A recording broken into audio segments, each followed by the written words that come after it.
She wasn't expecting him. The billionaire stormed into her house in anger, then froze when he saw the newborn in her arms. Part 2.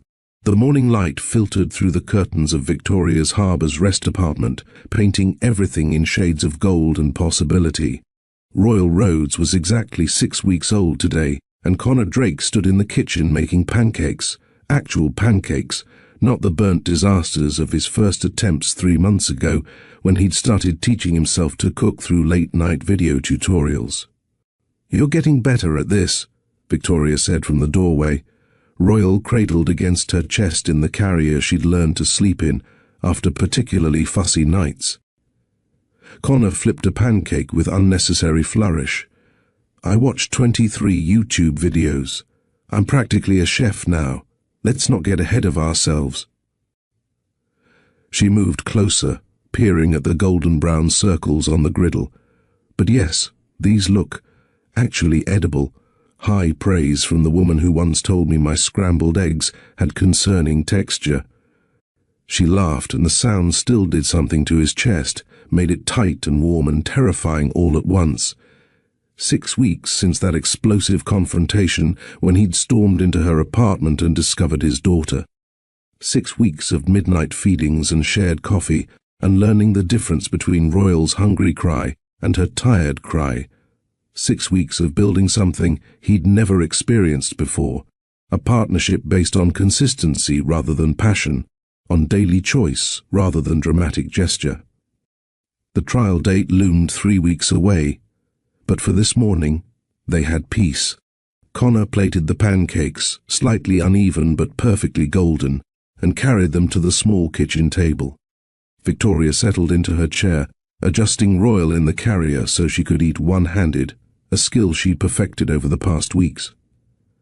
"I got a call from Detective Morrison yesterday," Connor said, drizzling maple syrup with careful precision. "The prosecution wants to meet with us before the trial. Go over testimony, prepare for cross-examination." Victoria's expression shifted, something shuddering behind her eyes. "When?" "Tuesday afternoon. Catherine Wells, the prosecutor, wants 3 hours with each of us separately, then an hour together. That's thorough. She doesn't want any surprises.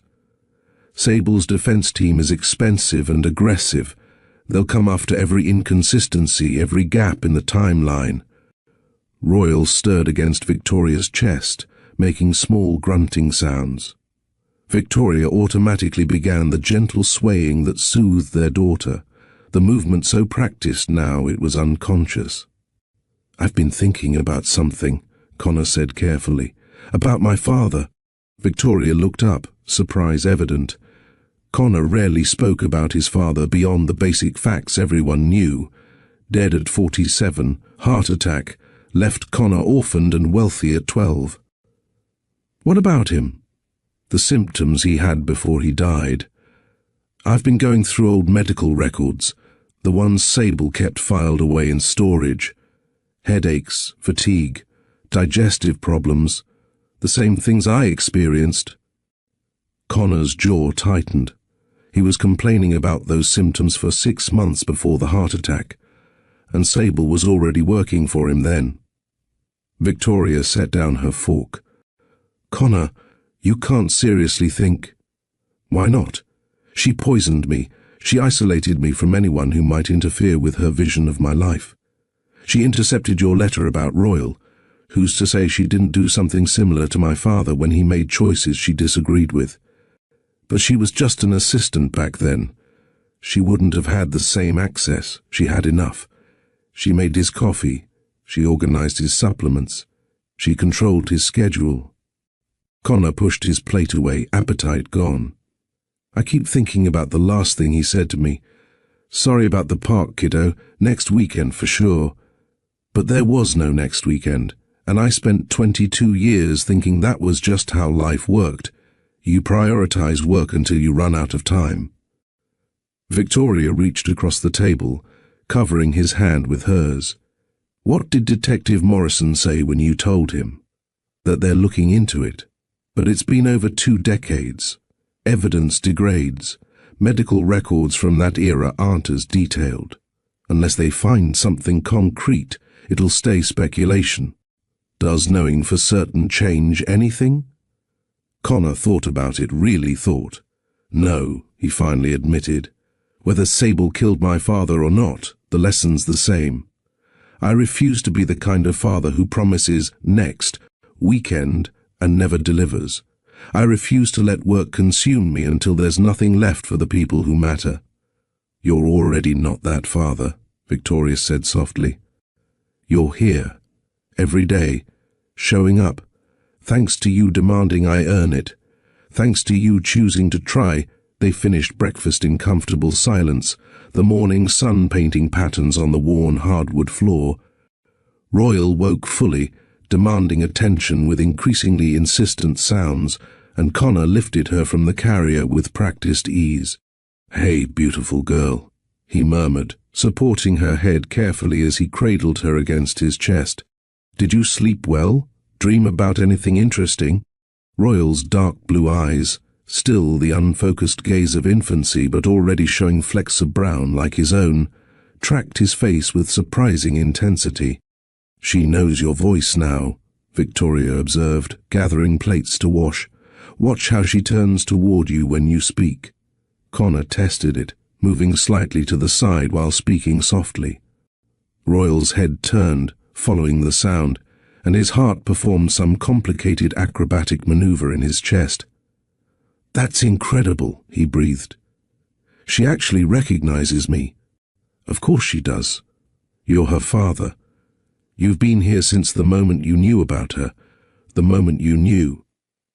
The words carried weight, acknowledgement of those first 13 days he'd missed, the days when Victoria had been alone, terrified, raising their daughter without him, because telling him the truth would have endangered them both. "I'll never stop being sorry about those first days," Connor said quietly. "I know, but Connor, you can't change the past. You can only keep showing up for the future." A knock at the door interrupted the moment. Victoria glanced at the clock. 8:47 a.m., earlier than expected visitors usually arrived. Connor handed Royal back to Victoria and moved to the door, peering through the peephole. A delivery person stood in the hallway, holding a large envelope marked with the county courthouse seal. He accepted it, signed the electronic pad, and closed the door before opening the envelope. Inside were official trial subpoenas for both him and Victoria, along with a thick packet of preparation materials from Catherine Wells. "It's real now," Victoria said, reading over his shoulder. 3 weeks from today, I'll be testifying about watching Sable poison you. You don't have to do this alone.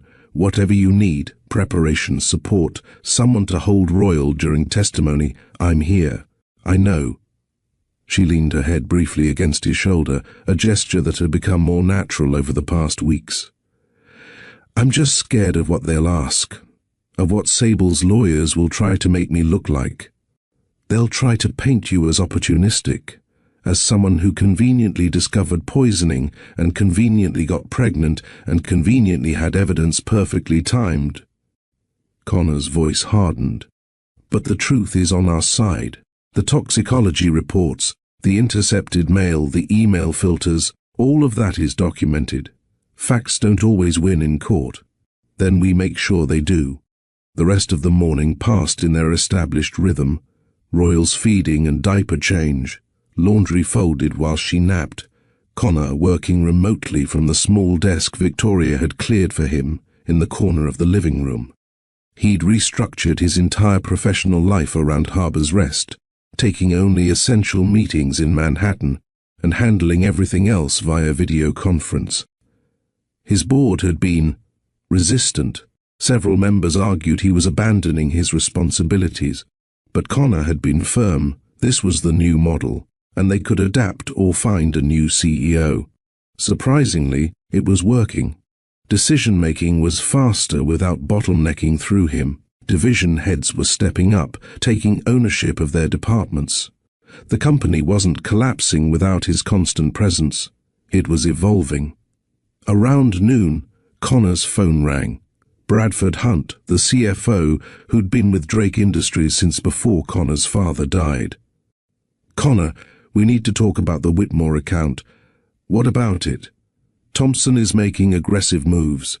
He's contacted our 3 largest shareholders with what amounts to a hostile takeover proposition, premium price positioned as rescuing Drake Industries from a CEO who's become distracted by personal issues.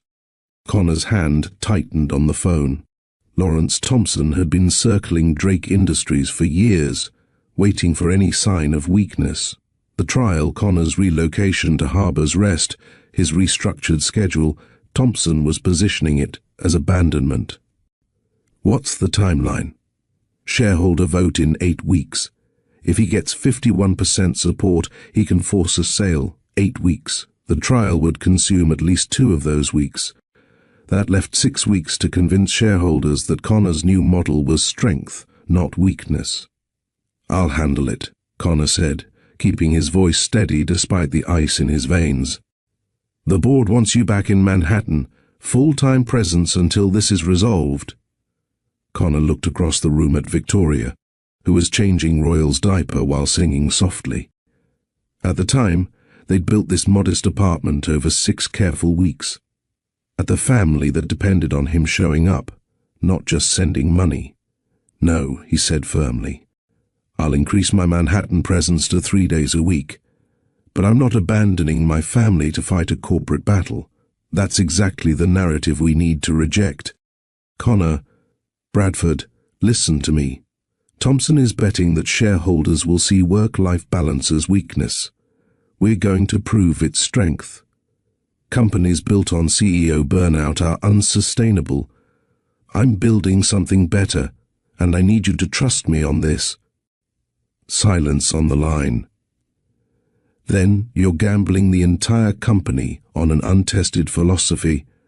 I'm betting the company on the same principles that saved my life, that control isn't strength, that isolation isn't safety, and that sustainable success requires trust and balance. Connor paused. I need to know if you're with me on this. Another pause. I'm with you, but Connor, if this doesn't work, then I'll have tried something worth trying. That's better than winning by becoming someone I don't want to be. After hanging up, Connor sat for a long moment, processing the implications. 8 weeks to save his company while preparing for a trial that would expose the attempted murder of that company's CEO. 8 weeks to prove that being a present father made him a better leader, not a weaker one. What's wrong? Victoria asked, appearing beside him with Royal in her arms. He explained the situation, the hostile takeover attempt, the timeline, the board's demands.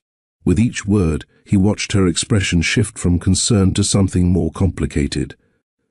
You have to fight this, she said finally. I know, but I'm not going back to the old model. I'm not abandoning you and Royal to... Connor, she cut him off gently but firmly. You can fight for the company and be here for us. They're not mutually exclusive. You just have to be strategic about it. The board wants a full-time Manhattan presence. The board wants to see commitment. Showing them commitment looks different than it used to. She shifted Royal to one arm, using her free hand to pull up her laptop. Let's map this out. What does Thompson actually need to win? For the next 2 hours, they strategized together, Victoria asking sharp questions that helped Connor clarify his thinking, identifying the key shareholders who'd be persuaded by data rather than fear, mapping out a communication plan that emphasized sustainable leadership rather than heroic CEO mythology. You're good at this, Connor observed as Victoria sketched out a timeline on paper. I built a coastal restoration proposal from nothing and got it funded against major competition. Strategic thinking isn't just for corporate boardrooms. Will you help me with this? Not as my employee or my assistant, but as my partner. I'll pay you consulting. No, her voice was firm. I'll help you because we're partners and your company surviving means our family has security. But I won't take payment for supporting my partner. That's not how this works. I'm still learning the rules. Rule 1. Partnership means mutual support without transaction.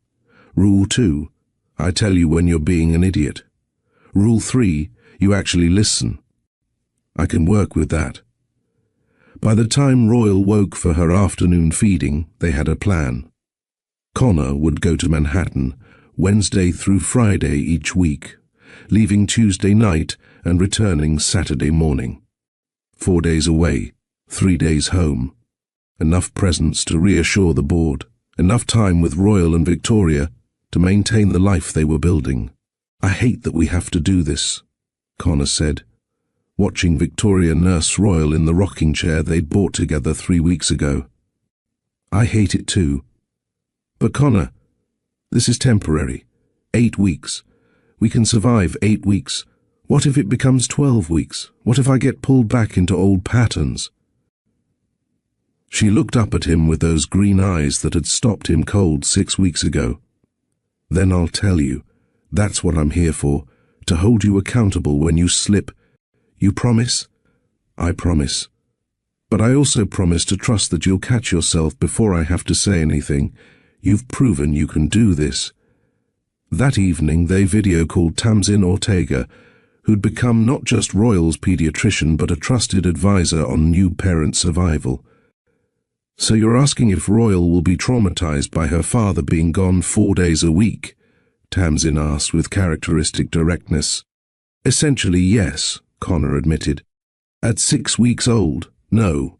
Babies this young don't have object permanence yet. She won't consciously miss you. But she will benefit from consistency when you are here. Same routine, same attention quality, same presence. What about as she gets older? Then you adjust. The beauty of infancy is that you have time to establish patterns before consciousness kicks in fully. Use these 8 weeks to prove your model works, then reevaluate as Royal develops. That's surprisingly reassuring, Victoria said. Good parenting isn't about perfection. It's about being good enough, consistently. Connor's not abandoning his family. He's fighting to protect their financial security while maintaining presence. That's actually healthy modeling. After Tamsin hung up, Connor felt some of the tension release from his shoulders. I can do this, he said, more to himself than Victoria. We can do this, she corrected. Together. That night, after Royal was asleep in her bassinet, Connor and Victoria sat on the small balcony overlooking Harbour's Rest. The town was quiet, lights flickering in windows, the distant sound of someone's television drifting through open windows. Victoria? Thank you. For not making this a choice between company and family, for helping me figure out how to do both. That's what partnership means. He reached for her hand, lacing their fingers together. The physical contact had become easier, more natural over the past weeks, small touches that grounded them both. I'm scared, he admitted quietly, of failing at the company, of failing you and Royal, of proving everyone right who said I couldn't balance both worlds. Then let's make a deal.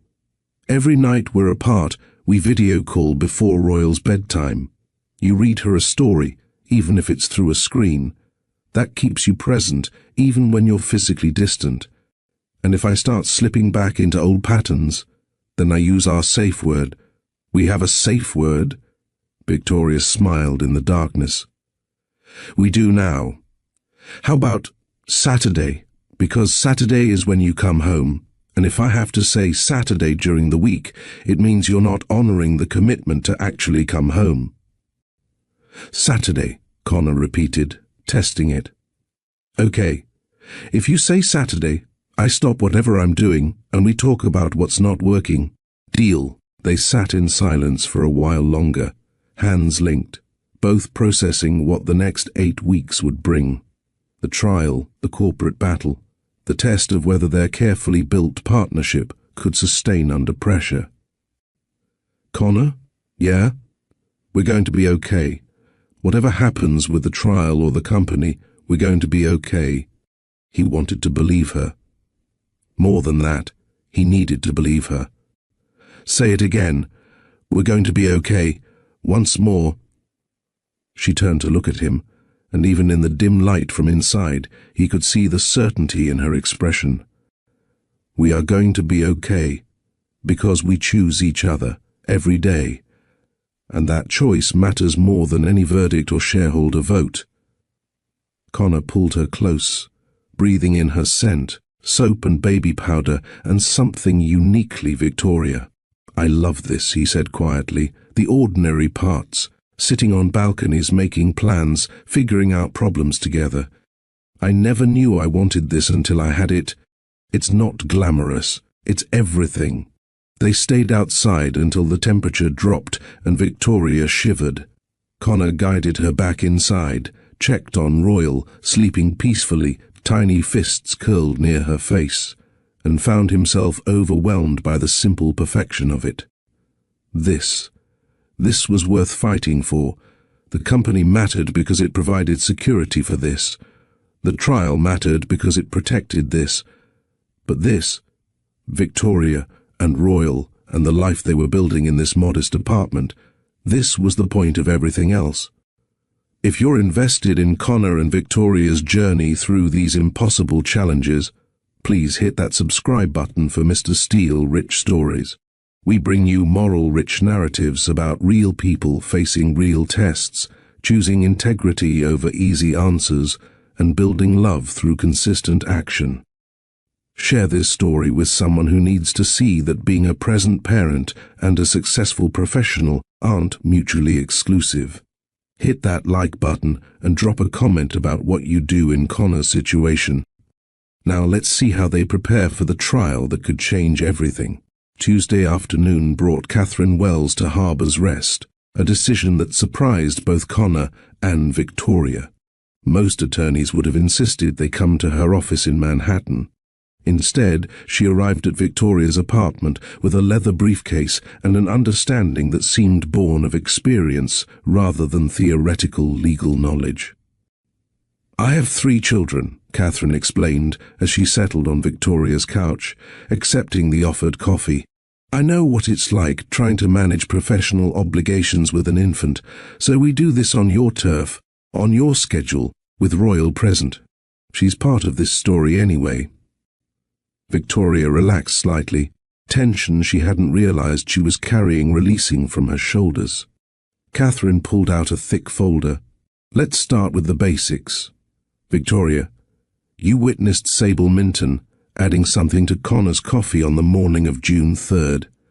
Walk me through that morning, minute by minute, every detail you remember. For the next 2 hours, Catherine methodically deconstructed Victoria's testimony, asking the same questions from different angles, probing for inconsistencies, playing devil's advocate with the aggressive efficiency that Sable's defense team would employ. Why didn't you confront Sable immediately? I was nobody, a woman he'd been dating for 12 weeks. She was his most trusted advisor. But you suspected poisoning. That's attempted murder. Why not call the police? And tell them what? That I saw someone add something to coffee? They'd have said it could be vitamins, supplements, anything. I needed proof. So you collected samples. How many? 4, over the course of 2 weeks, and you sent them to a private lab, independently operated, no connection to Drake Industries or anyone who might have loyalty to Connor or Sable. Catherine nodded, making notes. Good. The defense will try to suggest you contaminated those samples yourself, creating evidence to support a false narrative. We need to establish the lab's independence clearly. I kept receipts, emails, chain of custody documentation. Excellent. Let's talk about pregnancy. When did you discover what you were expecting? June 22nd. 3 weeks after I witnessed the poisoning. And you didn't tell Connor immediately because I'd already sent him a certified letter explaining everything. The poisoning, the samples, my concerns. When he didn't respond, when I couldn't reach him by phone, I realized Sable was intercepting communications. If she knew I was pregnant, I'd become an even bigger threat. So you disappeared. I protected my daughter. Catherine's expression softened slightly. That's the framing we'll use. Not disappeared, protected. Maternal instinct, not manipulation. The defense will try to paint you as calculating. We paint you as a mother doing what mothers do, protecting their children from danger. They took a break when Royal woke, demanding feeding and attention. Catherine used the time to review her notes, occasionally asking clarifying questions while Victoria nursed. "You're very calm about all this," Victoria observed. "I've been prosecuting white-collar crime for 15 years. I've seen every manipulation tactic, every corporate cover-up, every attempt to use power and money to escape consequences. What Sable Minton did, systematic poisoning, isolation, control, it's not unique. What is unique is that Connor Drake actually listened to you, believed you, and helped build a case instead of circling the wagons. He didn't listen at first. He stormed into my apartment ready to destroy me. But then he saw Royal, and everything changed. That's the narrative we're building. Not a perfect story, but a real one. Connor's transformation from someone who trusted the wrong person to someone who learned to question, to verify, to protect what actually matters. Will it be enough? Against evidence this strong? Yes. Against Sable's legal team trying to introduce doubt? We'll see. Connor's turn came next, and Catherine was equally thorough, dissecting his relationship with Sable, the symptoms he'd experienced, the control she'd exerted over his life without him recognizing it. "The defense will argue you're a successful billionaire who couldn't possibly be manipulated," Catherine said. "How do you respond?" "I respond by saying that intelligence and success don't make you immune to manipulation, especially from someone you've trusted since childhood. Sable exploited my grief over my father's death, my fear of failing his legacy, my isolation after he died. She positioned herself as the only person who truly understood what I needed. And Victoria threatened that dynamic. Victoria was the first person in years who saw me as something other than Drake Industries' CEO. She challenged me. She demanded I be better than my worst instincts. Sable couldn't control that relationship, so she tried to destroy it." Catherine made extensive notes. "Good. That's compelling. Now let's talk about your father." Connor's jaw tightened. "What about him?" "Detective Morrison told me about your suspicions, the similar symptoms, the timeline of Sable's employment, but Connor, we can't introduce that at trial. It's speculative, prejudicial, and there's no physical evidence. But if she did it before, then it shows a pattern, yes. But without proof, mentioning it will backfire. The judge will exclude it, and the jury will wonder what else we're making up." Catherine's voice gentled slightly.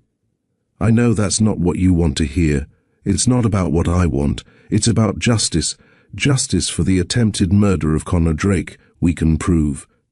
Justice for possible involvement in your father's death, we cannot. Not yet. Maybe not ever. You have to make peace with that." Connor looked at Victoria, who'd been listening quietly while rocking Royal. She gave him a small nod, acknowledgement that this was hard, but necessary. "Fine," he said finally. "We don't mention my father. Thank you. Now, let's talk about the intercepted letter." The preparation session lasted until early evening. By the time Catherine packed up her briefcase, both Connor and Victoria were exhausted, wrung out from reliving trauma and preparing to relive it again in a public courtroom. "You're both going to do fine," Catherine said at the door. "The evidence is solid. Your testimony is credible. Sable Minton is going to face consequences for what she did." After she left, Connor and Victoria collapsed on the couch together, Royal between them in her bouncer, neither having energy for more than existing in shared space. "That was brutal," Victoria said finally, "and we have to do it again, in front of a jury, with Sable watching. Are you scared, terrified? You?" "More than I want to admit." Connor reached for her hand, and they sat in silence while Royal made small baby sounds, oblivious to the legal battle being waged around her existence. "Connor?" "Yeah?" Promise me something. Anything. Promise that no matter what happens at trial, guilty verdict, not guilty, mistrial, whatever, you won't let it change what we're building here. This," she gestured to the apartment, to Royal, to their intertwined hands. "Promise this stays sacred. I promise. The trial is about accountability. This is about us. They're separate. Are they, though? If Sable walks free, then she walks free, and we deal with that reality. But we're not letting her have this too. She already took months of my life, 13 days with Royal, your peace of mind during pregnancy. She doesn't get to take our future." Victoria leaned her head on his shoulder, and Connor wrapped his arm around her, holding her close while Royal dozed between them. "I'm glad you're here," Victoria whispered. "There's nowhere else I'd rather be."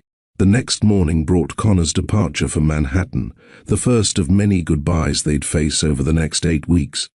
He'd packed a small bag, enough for 3 days, and stood in the doorway of Victoria's apartment looking reluctant to leave. "It's only until Saturday," Victoria reminded him, though her voice wavered slightly. 4 days, 96 hours, 5,760 minutes. You did the math? "I've been doing the math since Bradford called." Connor crossed back to where Victoria stood, holding Royal. He kissed Royal's forehead gently.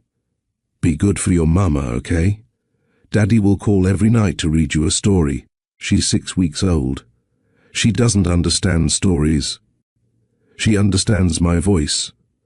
That's enough." He kissed Victoria then, soft and lingering, a promise rather than a goodbye. They'd been careful about physical affection, maintaining boundaries while they figured out what they were to each other. But this felt necessary, natural, a small claiming of what was growing between them. "Stay safe," Victoria said when they broke apart. "Always. Call me for anything, middle of the night, early morning, whenever. I'm always available for you and Royal. I know." He forced himself to walk away, to get in his car, to drive toward Manhattan and the corporate battle that would determine Drake Industries' future. But as Harbor's Rest disappeared in his rearview mirror, Connor felt the distance like a physical ache. The temporary Manhattan apartment was exactly as sterile as he'd feared.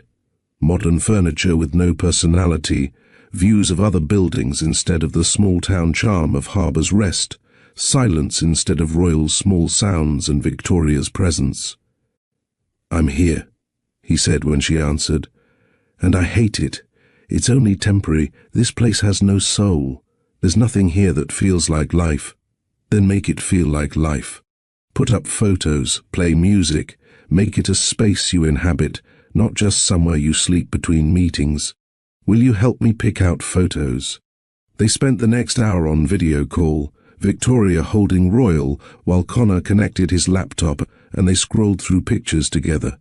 Royal's first days, the park opening, Myrtle holding Royal while making sarcastic comments, Connor and Victoria at the diner sharing breakfast. "That one," Victoria said, pointing to a candid shot Juniper had taken at the bookstore. Connor was reading to Royal from a children's book while Victoria watched, expression soft, with something neither had been ready to name yet. "That one," Connor agreed. He ordered prints from his phone, overnight delivery, and by the time they hung up, the apartment felt slightly less oppressive. The next morning brought Connor's first shareholder meeting, and he arrived prepared with data, projections, and a narrative that reframed his Harbor's Rest presence as strategic evolution rather than personal distraction. "Gentlemen, ladies," he began, facing the skeptical expressions around the conference table. "Lawrence Thompson wants you to believe that my restructured schedule represents weakened commitment. But consider this. Drake Industries has operated for 2 decades on what amounts to a single point of failure. Me. Every major decision bottlenecked through my personal approval. What happens if I have a heart attack like my father? What happens if I'm incapacitated? The company collapses. He pulled up a presentation slide showing organizational structure before and after his restructuring. Over the past 6 weeks, I've implemented distributed leadership. Division heads now have real decision-making authority. We've established clear protocols for crisis management that don't require CEO intervention. And the results speak for themselves. More slides, decision-making speed up 43%, employee satisfaction up 27%, client relationship stability improved across all metrics. Thompson is selling fear, Connor continued. I'm selling sustainability, and I'm proving my model works by being more strategically present while being less operationally involved. Better outcomes, not more hours. The room was quiet. Then Thomas Whitfield, one of the more traditional board members, leaned forward. You're betting the entire company on an untested management philosophy. I'm betting the company on the same principles that saved my life. That control isn't strength, that isolation isn't safety, and that sustainable success requires trust, delegation, and balance. If our shareholders don't believe that, maybe Drake Industries isn't the right company for them. That's a hell of a gamble. It's the only move that's honest. The meeting ran another 2 hours, with Connor fielding questions about everything from quarterly projections to his personal schedule to how he planned to maintain shareholder confidence during the upcoming trial. The trial will be public, he said bluntly. It will be uncomfortable. The prosecution will present evidence that someone I trusted attempted to murder me. But gentlemen, ladies, that's not weakness, that's accountability. I'm facing the truth rather than burying it, and I'm doing it while still running this company effectively. That's exactly the kind of leadership you should want.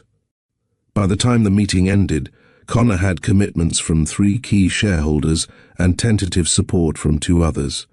Not enough to guarantee victory against Thompson's takeover attempt, but enough to show momentum. He called Victoria immediately after.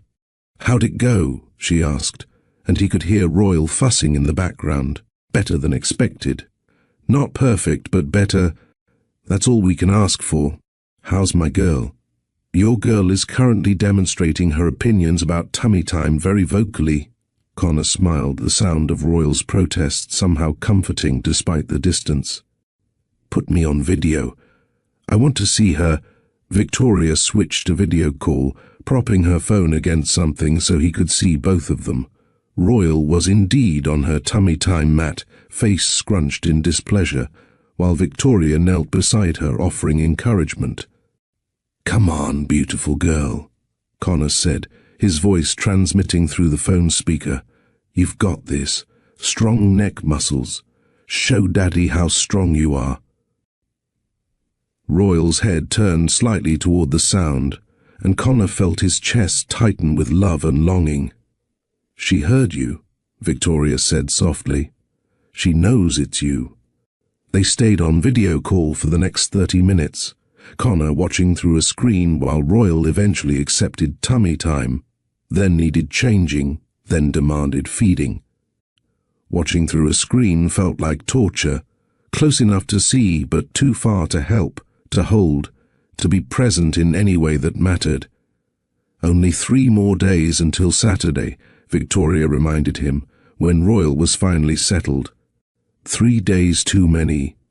Connor, this was your first day. You can't fall apart on day 1. I'm not falling apart, I'm just missing you both more than I thought possible. We miss you too, but we're okay. Myrtle came by with a casserole. Tamsin's checking in tomorrow. We have support. I know, doesn't make being away easier. It's not supposed to be easy. It's supposed to be worth it.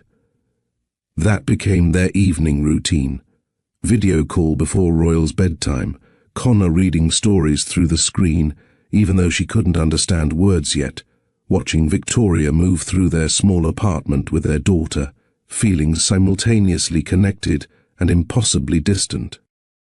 Thursday brought another shareholder meeting, this one more contentious. Thompson had clearly been working behind the scenes, and two shareholders Connor had counted on wavered when confronted with projections suggesting Drake Industries would be worth more under traditional leadership. "Traditional leadership nearly killed me," Connor said bluntly when challenged. "Is that what you're advocating for?" "We're advocating for undivided attention," a shareholder named Patricia Sterling responded. "For a CEO whose personal life doesn't dominate business headlines. My personal life dominated headlines because someone attempted to murder me. That's not distraction, that's attempted homicide. And the fact that I'm standing here, running this company, preparing to testify at trial, and still maintaining operational excellence should tell you everything about my capacity to handle pressure. Or it tells us you're stretched too thin." Connor pulled up his phone, opened his calendar, and projected it on the conference room screen. "Here's my schedule for the past 6 weeks. 11 hours weekly on strategic planning, 8 hours on shareholder relations, 12 hours on high-level operations oversight, 6 hours on board communications. That's 37 hours, more than many CEOs dedicate to the role. The difference is, I do it in 3 days instead of spreading it across 7, and I do it without the performative, always available theater that masks inefficiency." He showed another slide, time-tracking data from his division heads before and after restructuring. "My presence isn't required for excellence. My leadership is. And I'm providing that more effectively now than I did when I was trying to control every detail." The meeting ended without clear resolution, but Connor left feeling like he'd held ground rather than lost it. Friday afternoon, Bradford requested a private meeting at a coffee shop 3 blocks from Drake Industries headquarters. "I need to be honest with you," Bradford said, once they were seated with overpriced lattes. "Thompson's got traction. He's up to 48% shareholder support. If he gets to 51%, the vote passes, and you're out." Connor's stomach dropped. "That's 3%. Who's undecided?" "Dallasay Corporation, Henderson Holdings, and the Riverside Trust. Combined, they control 6%. Win any one of them, you're safe. And they want personal meetings, FaceTime, reassurance that you're committed long-term, not just until the novelty of fatherhood wears off." Connor thought about Victoria's words, "You can be there for the company and be here for us." 3 meetings. He could do 3 meetings. Set them up. "But Bradford, I need you to understand something. If they demand I abandon my family, abandon Harbor's Rest, abandon the life I've built, I won't do it. I'll walk away from Drake Industries before I become the person I was a year ago." Bradford studied him for a long moment. "You really mean that?" "I really mean that." "Then we'll make sure it doesn't come to that. Because Connor, I've watched you lead for 15 years, and you're better now than you've ever been. More focused, more strategic, less reactive. Whatever's happening in Harbor's Rest, it's working. We just need to convince the shareholders of that." They spent the rest of the meeting strategizing, positioning distributed leadership as innovation rather than delegation, framing Connor's Harbor's Rest presence as strategic market expansion into sustainable business models, building a narrative that made balance look like competitive advantage. By the time Connor left for the drive back to Harbor's Rest, it was after 8 p.m. He planned to leave by 6, but the meeting ran long, and traffic was worse than expected. He texted Victoria, running late. "Won't be home until midnight. I'm sorry." Her response came immediately, Saturday, just one word, their safe word, the signal that he was breaking his promise to be home by Saturday morning. Connor pulled over immediately and called her. "Connor, stop. I'm not mad. I'm using our safe word because we agreed that's what I'd do when things aren't working. Being home at midnight instead of 9 a.m. doesn't count as Saturday morning. But it's only 3 hours. It's the principle. We said Saturday morning. You're negotiating for midnight Friday. Next week it'll be, I'll be home by 2 a.m.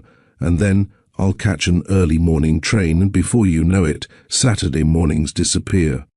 Connor sat in his car, engine idling, traffic passing by, and recognized she was right. This was exactly how boundaries eroded, one small compromise leading to another until the original commitment was unrecognizable. You're right. I'm leaving now. I'll be home by midnight, and that's not good enough. Bradford's rescheduling tomorrow's meeting for Monday. I'll be home by 9 a.m. tomorrow, as promised. Connor, you don't have to. Yes, I do. Because you're holding me accountable, which means you're trusting me to actually change when I'm slipping. That matters more than any shareholder meeting. Okay, thank you. For saying Saturday. For not letting me rationalize my way into broken promises. That's what partners do. He made it home by 11:40, and Victoria was waiting up despite the late hour, royal asleep in her bassinet beside the couch. You came home, she said simply. I promised I would. A lot of people break promises when work demands it. I'm not a lot of people. I'm Royal's father, your partner, and my word has to mean something, or none of this works. Victoria crossed to him, wrapping her arms around his waist and resting her head against his chest. Connor held her close, breathing in her scent, feeling the rightness of being here rather than in that sterile Manhattan apartment. I missed you, he murmured into her hair. I missed you too. It's been a long 3 days, only 5 more weeks of this. We can do 5 more weeks. Can we? She pulled back to look at him, and in her green eyes he saw certainty. Yes, because we're choosing this, together, and that makes it survivable. They stayed up another hour despite exhaustion, talking about everything and nothing. Royal's developmental milestones that week, the trial preparation materials that had arrived, Myrtle's increasingly colourful commentary about young people and their emotional constipation. When they finally went to bed, Connor lay beside Victoria in the darkness, listening to Royal's soft breathing from her bassinet, and felt the week's tension finally release. Connor? Victoria's voice was quiet, nearly asleep. Yeah, I'm proud of you, for coming home when it would have been easier to stay, for keeping your word, for being who you said you'd be. I'm trying, I know. That's why I'm proud. He reached for her hand under the covers, lacing their fingers together. This is the hardest thing I've ever done, building a family or saving the company. Both. Either. Everything and it's worth it. Every difficult moment, every sacrifice, every time I choose this over easier options. It's worth it. Good. Because we're just getting started. Connor smiled in the darkness, squeezed her hand, and let himself believe that somehow, impossibly, they were going to make this work. Are you rooting for Connor and Victoria as hard as we are? Hit that like button if you believe that keeping promises matters more than convenient excuses. Subscribe to Mr. Steele Rich Stories for more narratives about people choosing integrity over ease, and share this story with someone who needs to see that being present for family and being successful at work aren't mutually exclusive. They just require different thinking. Drop a comment about what you do in Connor's position, and let's see how they face the trial that could change everything. The courthouse steps were exactly as awful as Victoria had imagined, a gauntlet of reporters, cameras, and shouted questions that security tried unsuccessfully to block. Miss Rhodes, did you knowingly enter a relationship with Connor Drake for financial gain? Mr. Drake, how do you respond to allegations that this entire trial is a publicity stunt? Is the baby even yours, Mr. Drake? Connor's hand found the small of Victoria's back, steady and grounding. Eyes forward. Don't engage, just keep walking.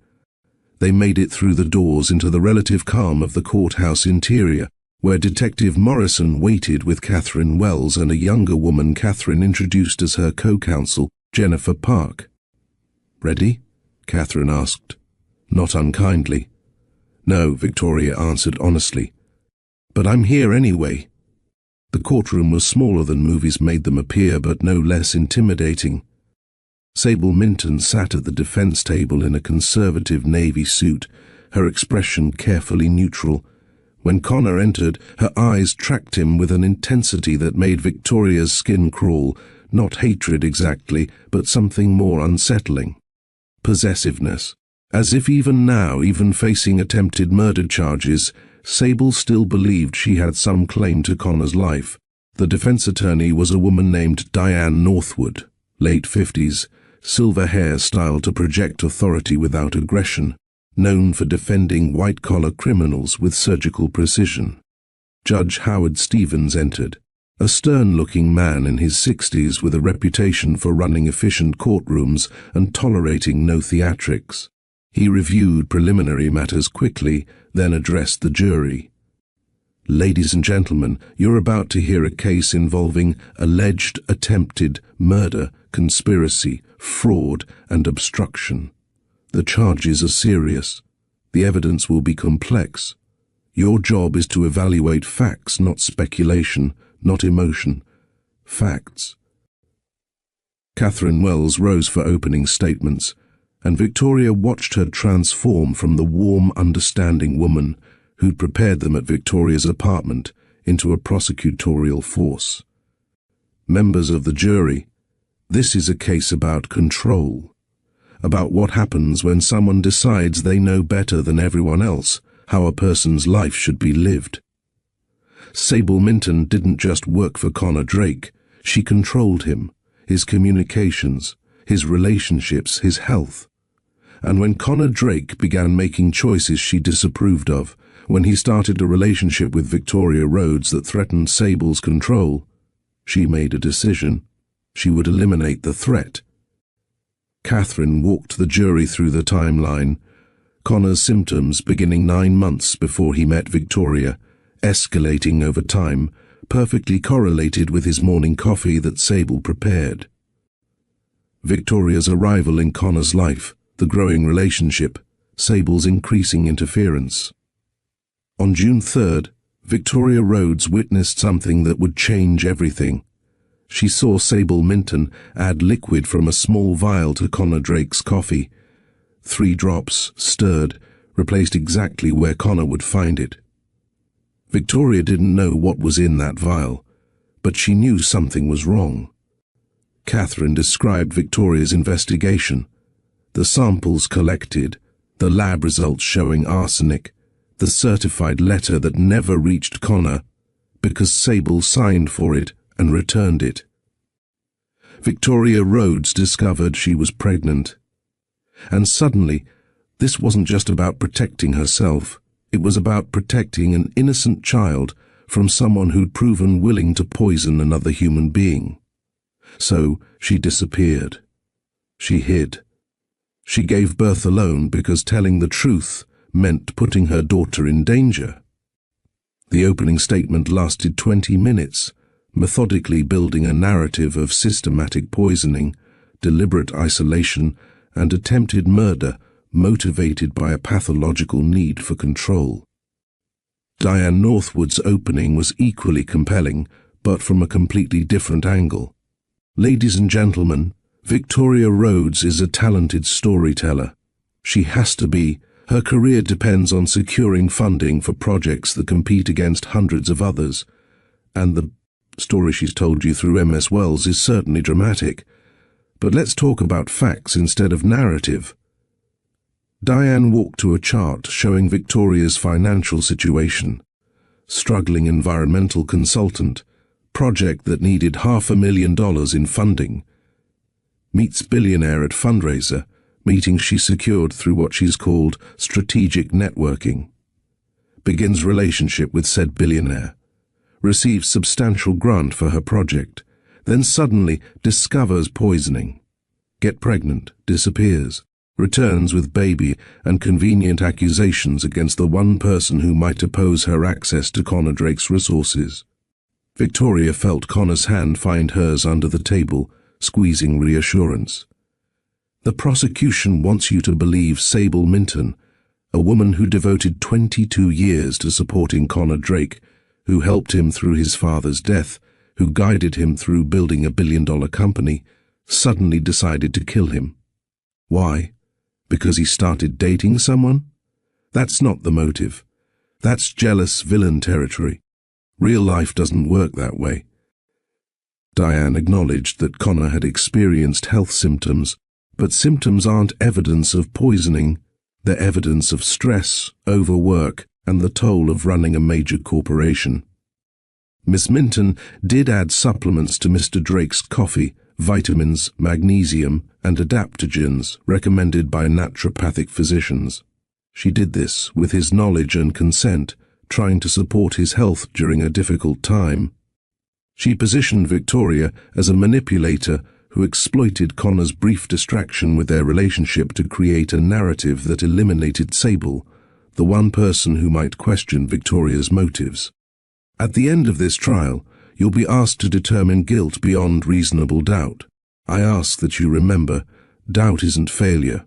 Doubt is wisdom. Doubt is recognizing that a compelling story isn't the same as proven fact. The opening statement set the battle lines clearly. This wouldn't be about whether arsenic appeared in Connor's coffee. The toxicology was undisputed. It would be about who put it there and why. The prosecution's first witness was Dr. Benjamin Torres, the toxicologist who'd analyzed Victoria's samples. Catherine walked him through his credentials: PhD in toxicology, 20 years analyzing substances for criminal investigations, expert witness in 43 cases. Dr. Torres, what did you find when analyzing the samples provided by Victoria Rhodes? Arsenic trioxide. Specifically, a concentration of approximately 0.3 milligrams per liter in the coffee samples. Additionally, I found traces in what was labeled as a supplement vial provided by Detective Morrison during the investigation. Is 0.3 milligrams per liter significant? Very. A single dose at that concentration wouldn't cause immediate acute poisoning, but daily consumption over weeks or months would result in chronic arsenic poisoning, exactly the symptoms Mr. Drake experienced. Headaches, fatigue, gastrointestinal distress, neurological effects. Could this arsenic have appeared through contamination, industrial processes? The concentration and type of arsenic trioxide found suggests deliberate addition, not environmental contamination. The chemical signature doesn't match any known industrial contamination pattern. Catherine introduced the lab reports into evidence, then yielded to cross-examination. Diane Northwood approached with a friendly smile. Dr. Torres, you said these samples were provided by Victoria Rhodes, correct? Correct. And you analyzed them when? June 17th through June 24th, 2 to 3 weeks after they were allegedly collected. Correct? Correct. In those 2 to 3 weeks, these samples were in Victoria Rhodes's possession, in her apartment, subject to whatever handling, storage, or potential contamination she chose. Correct? I can only speak to what I received and analyzed. Chain of custody before that is unknown. You can't verify that Victoria Rhodes didn't add arsenic to clean coffee samples, can you? I have no reason to believe. I didn't ask what you believe. I asked what you can verify. Can you verify the contents of those samples from the moment they left Connor Drake's mug until they arrived at your lab? No, I cannot personally verify that. Thank you. No further questions. The implication hung in the air. Victoria could have created the evidence herself. Detective Morrison testified next, walking through the investigation timeline. Victoria's initial contact with police, the intercepted letter with Sable's signature on the return receipt, the email and phone records showing systematic blocking of Victoria's attempts to contact Connor. When did you decide there was sufficient evidence to pursue charges? Catherine asked. When we combined Victoria's testimony and samples with the documented pattern of communication interference. Individually, Each piece might be explained away. Together, they showed deliberate systematic poisoning and isolation. Did you investigate Victoria Rhodes's background, her potential motives, thoroughly? We found no evidence of prior scams, fraud, or pattern of exploiting wealthy individuals. Her financial history showed consistent, modest income from legitimate environmental consulting. The pregnancy was verified by medical records. Everything checked out. Diane's cross-examination focused on what Detective Morrison couldn't verify. You never actually witnessed Sable Minton adding anything to Connor Drake's coffee, did you? No, but Victoria Rhodes. Yes or no, Detective? You personally never witnessed it. You never found arsenic in Sable Minton's possession at the time of arrest. The vial Victoria described was not found, correct? But, yes or no, not found. So your entire case rests on Victoria Rhodes's word, samples that she controlled for weeks, and circumstantial evidence about emails and phone calls that could have alternate explanations. When you consider the totality of evidence, I'm sure the jury will. Thank you, Detective. The first day ended with the jury looking thoughtful but not convinced. Catherine had built a foundation, but Diane had introduced enough doubt to make the outcome uncertain. Outside the courtroom, avoiding the press through a side exit, Connor and Victoria sat in his car without immediately starting the engine. That was hard, Victoria said quietly. You expected it to be easy? I expected the truth to be more obvious. Truth rarely is. That's why we need evidence, testimony, and time to build understanding. They drove back to Harbour's Rest in near silence, both processing what tomorrow would bring. Victoria's testimony, the moment when she'd have to face Sable and the jury and relive the morning that changed everything. At home, Royal was being watched by Tamsin, who'd volunteered to handle childcare during the trial. She took one look at both their faces and made an executive decision. I'm staying tonight. You both need sleep, and Royal's been perfect. Go to bed. I'll handle the overnight feeding. Tamsin, you don't have to. I know I don't have to. I want to. You're facing something hard and you need rest. Let someone help you. Victoria hugged her, throat tight with gratitude. Thank you. In bed that night, Connor held Victoria close, both of them awake despite exhaustion. Tomorrow I testify, Victoria whispered. Tomorrow you tell the truth. What if they don't believe me? Then they don't believe you, and we deal with that. But Victoria, you can't control what the jury thinks. You can only control whether you show up and tell your truth. I'm terrified. I know. So am I. Promise me something, anything. Promise that whatever happens tomorrow, we're okay. You and me and Royal. Promise that a verdict doesn't change what we're building. Connor tightened his arms around her. I promise. The trial is about justice. We're about something bigger than justice. We're about choosing each other every day. A jury can't change that. Okay. Okay. They lay in the darkness, listening to Royal's soft breathing from her bassinet, both drawing strength from the small life they'd created and the larger life they were building together. Tomorrow will be hard. But tonight they had this, each other, Royal, and the certainty that some things were worth facing any difficulty to protect. Victoria's hand shook as she placed it on the Bible, swearing to tell the truth, the whole truth, nothing but the truth. She sat in the witness box, acutely aware of every eye on her, Connor supportive but worried, Sable's calculating and cold, the jury's skeptical and curious, the press gallery's hunger for drama.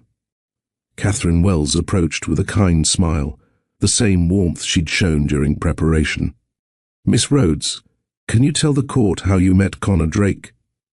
Victoria took a breath, found Connor's eyes across the courtroom and began.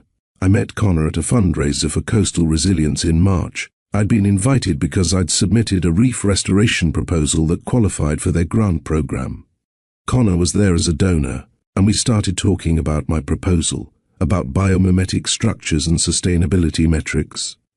What attracted you to Connor Drake? His intelligence. The way he actually read my proposal, instead of just glancing at the summary. He asked questions that showed real understanding of the engineering challenges. He listened when I talked about things that mattered to me, not his wealth. I knew he was wealthy. Everyone knows that. But wealth wasn't what made me interested in continuing the conversation. Catherine walked Victoria through the development of their relationship.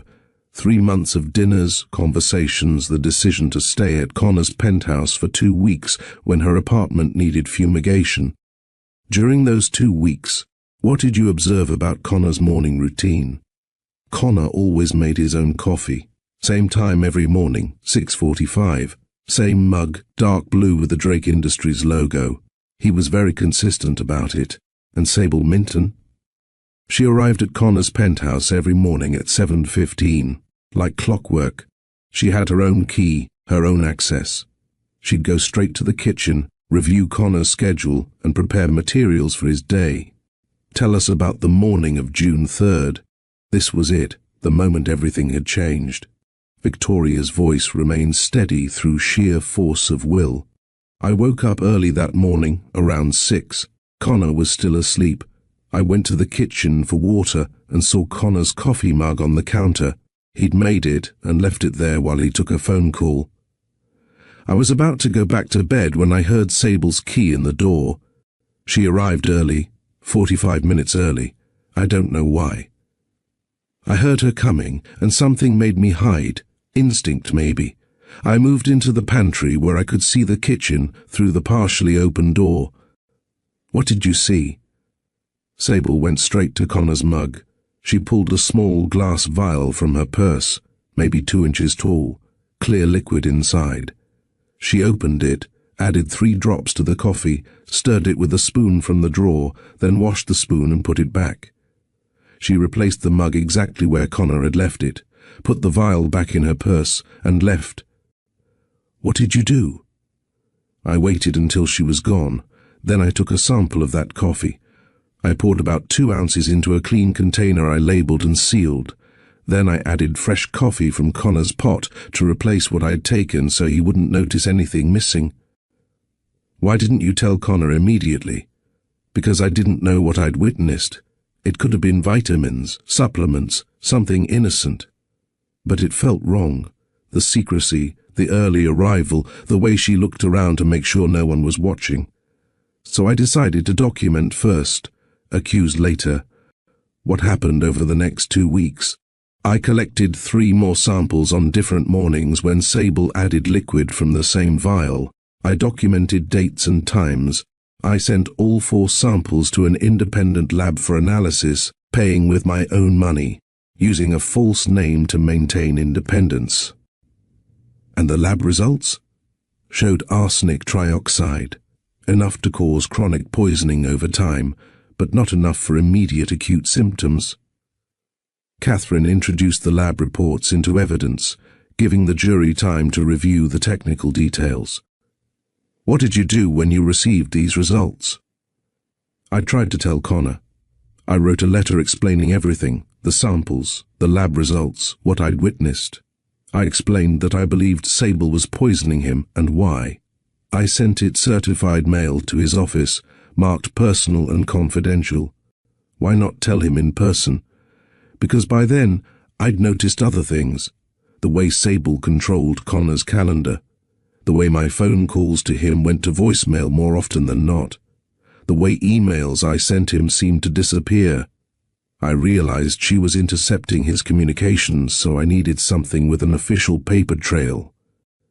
Catherine introduced the returned envelope, the certified letter with Sable's signature on the return receipt, marked, refused, and sent back to Victoria. This is that letter? Yes. Refused by Sable's signature, never reaching Connor. That's when I knew I was right. She was actively preventing me from telling him the truth. You discovered you were pregnant around this time, June 22nd, 3 weeks after the last sample collection, What did you do? Victoria's voice wavered slightly for the first time. I realized that if Sable knew I was pregnant, I'd become an even bigger threat. So I disappeared. I withdrew my savings, left my apartment, moved to Harbour's Rest where I'd spent summers in foster care as a child. I hid because I didn't know what else to do. You gave birth alone? Yes, on a Tuesday morning in October, in a hospital where no one knew me, with no one there except medical staff. I named her Royal Roads and tried to figure out how to keep her safe. When did you finally tell Connor Drake about his daughter? When Detective Morrison contacted me and said they had enough evidence to protect us, that it was safe to come forward, 13 days after Royal was born. Catherine let that sink in. 13 days of Connor missing his daughter's first moments, because Victoria had been too terrified to tell him. Miss Rhodes, the defense will suggest you fabricated this entire story for financial gain. How do you respond? Victoria looked directly at the jury. I respond by saying I wish it were fabricated.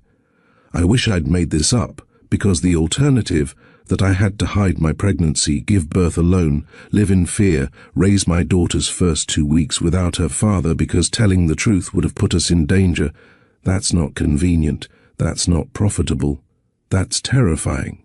And if I were making this up, I'd have written myself a much less traumatic story. No further questions. Diane Northwood rose slowly, adjusting her reading glasses with deliberate precision. Miss Rhodes, you expect this jury to believe that you, a woman who'd been dating one of the wealthiest men in New York for exactly 3 months, discovered a murder plot and said nothing for 2 weeks? I collected evidence before making accusations. That's not saying nothing. That's being careful. Being careful. Interesting choice of words. Let's talk about being careful. You researched Connor Drake before attending that fundraiser, didn't you? I researched all the major donors listed in the program. That's standard networking practice. Did you know he was recently single? I'd heard rumors. Harbour's Rest is small. People talk. So you knew a wealthy, recently single man would be attending an event where you'd be presenting a project that needed funding. Convenient timing. The fundraiser invitation had nothing to do with Connor's relationship status. I was invited because my work qualified. Of course. And the pregnancy, when exactly did you conceive? Victoria felt heat rise in her cheeks. I'm not certain of the exact date, but based on the birth date and typical gestation. Let me help you. Based on Royal's birth date of October 15th, conception would have been approximately mid-January. Does that sound right? Approximately, yes. Mid-January. 2 weeks after Connor Drake made his first major donation to your restoration project. Almost as if what? Victoria's voice rose despite her intention to stay calm. As if I deliberately got pregnant to trap a man I was already in a relationship with. That makes no sense, doesn't it? You discover poisoning, you collect samples, you get pregnant, you disappear with leverage, a baby you claim is his. Then you return at exactly the moment when his emotional state makes him most vulnerable. I returned when Detective Morrison said it was safe. When they had enough evidence to protect my daughter. Your daughter, not our daughter. Interesting. She's Connor's daughter. We've done paternity testing through an independent. Yes, testing was arranged after you'd already established a relationship with Mr. Drake. Testing he paid for. Testing processed by a laboratory that, while technically independent, certainly has financial incentive to provide results that please a billionaire client. The lab is nationally accredited with, I'm sure they're very reputable. Let's talk about something else. These samples you collected, where did you store them? In my apartment, in a sealed container in my refrigerator, for 2 to 3 weeks. Yes, I didn't alter anything. You can't prove that, can you? The chain of custody shows a gap of weeks where these samples were entirely in your control. I had no reason to contaminate. You had 500,000 reasons. That's what your restoration project was worth. And if Connor Drake believed someone was trying to kill him, someone who just happened to be the person standing between you and unlimited access to his resources, well, that certainly solves a problem, doesn't it? Catherine shot to her feet. Objection. Counsel is testifying, not questioning. Sustained, Judge Stevens said firmly. Ms. Northwood, ask questions or sit down. Of course, Your Honor. Diane turned back to Victoria. You said you lived in fear, yet you also said you moved to Harbour's Rest, a town you knew, where you had connections. That's not hiding, that's strategic relocation. I went somewhere I'd feel safe, somewhere you could establish residency, build relationships, create a support network that would vouch for your character when the time came to make accusations. I went somewhere where I could raise my daughter safely. The daughter you claim is Connor Drake's, but who you named Rhodes, not Drake. Why? Because I wanted her to have her own identity, not be defined by her father's wealth and legacy. Or because you weren't certain Connor would accept paternity. I was certain, but I wanted her to be valued for herself, not her last name. How noble. Tell me, Miss Rhodes, what's your current living situation? I live in my apartment in Harbour's Rest, alone, with Royal, and Connor stays there frequently. How frequently? 4 nights a week, typically. So Connor Drake, one of the wealthiest men in America, is living in your modest apartment 4 nights a week. Does he contribute to rent? He's offered. I've declined. Because you're so independent. Yet he pays for groceries, childcare, medical expenses, all of Royal's costs. He's her father. That's what fathers do. Or that's what men do. When they feel obligated to support a child, they're told is theirs by a woman who's demonstrated exceptional ability to collect evidence that supports her narrative. Victoria's hands clenched in her lap. Everything I've told you is the truth as you've constructed it. No further questions. Victoria stepped down from the witness stand feeling flayed open.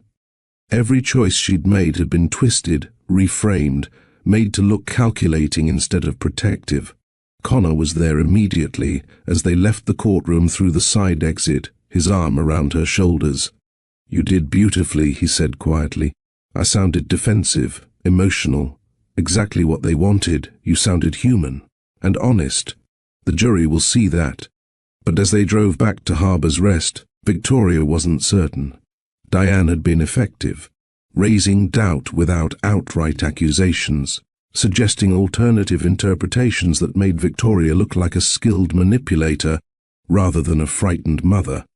What if they don't believe me? Victoria asked when they were finally home, Royal asleep in her bassinet, Tamsin having left after assuring them both that Royal had been perfect all day. Then we deal with that. But Victoria, regardless of what the jury decides, I believe you. I've seen the evidence. I've lived with the consequences of Sable's control. Nothing a defense attorney says changes what I know to be true. Promise me something, anything. Promise that if Sable is acquitted, you won't blame yourself. You won't spiral into guilt about trusting the wrong person or missing the signs. I can't promise that. Try. Because Connor, whether a jury convicts Sable or not, you survived. We survived. We built something real from the wreckage. That matters more than any verdict.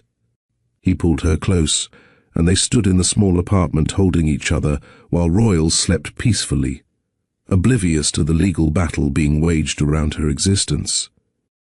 I love you, Connor said quietly. The words surprised them both.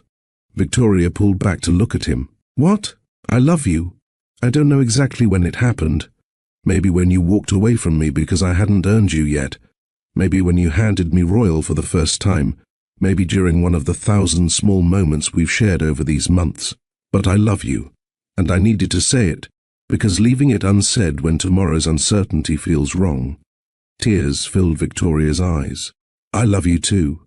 I think I have for months, but I was too scared to admit it, too afraid of what loving you might cost. And now I'm still scared, but I'm more scared of not saying it when I have the chance.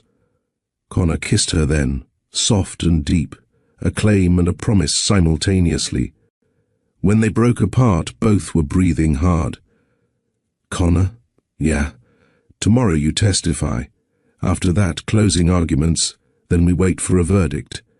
However long that takes, days, weeks, I need you to know something. What? This. She gestured to the apartment, to Royal, to the life they'd built. This is already my happily ever after.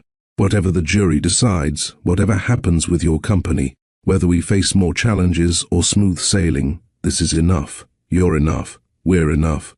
Victoria, I need you to hear that, because I think you carry so much guilt about not being there for Royal's first 13 days, about trusting Sable for so long, about all the ways you think you failed. But from where I'm standing, you've succeeded at the only thing that really matters. You chose to be better, and you keep choosing it. Every single day, Connor had to close his eyes against the burn of tears. I don't deserve you. That's not how love works. It's not about deserving. It's about choosing. And I choose you. I choose you too. They made love that night, slow and tender, relearning each other after weeks of careful boundaries, celebrating the words they'd finally said aloud, taking comfort in physical connection before tomorrow's uncertainty. Later, lying tangled together in the darkness, Victoria traced patterns on Connor's chest. When this is all over, the trial, the corporate battle, all of it, what do you want our life to look like? Connor thought about it carefully. I want mornings like we have now, coffee together, taking turns with Royal, neither of us having to choose between family and work because we've built something sustainable. I want to grow old in Harbour's Rest, watching Royal grow up in a community that values people over profit. I want to prove that success doesn't require sacrificing the things that matter. That sounds perfect. What do you want? The same. Plus maybe a house with a yard where Royal can play. A workspace where I can continue my restoration work. More children, eventually, when we're ready. The ordinary things that most people take for granted, but that feel like miracles to me. We'll have all of that. I promise. Don't promise what you can't guarantee. Then I promise I'll work toward it. Every day.